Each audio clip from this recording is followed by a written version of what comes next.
Komisi 5 Dewan Perwakilan Rakyat Aceh bersama Sekda Aceh, Bustami, melakukan inspeksi mendadak ke Rumah Sakit Umum Zainul Abidin, Banda Aceh.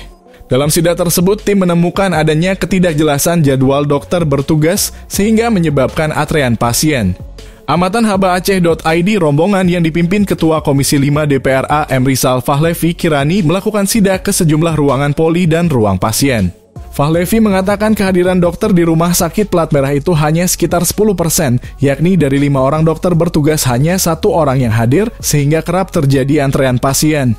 Oleh karena itu, Fahlevi meminta pihak manajemen RSUZA tidak tinggal diam. Harus segera mengatur skema yang tepat untuk jadwal kehadiran dokter sehingga tidak terjadi lagi antrean pasien di setiap poli.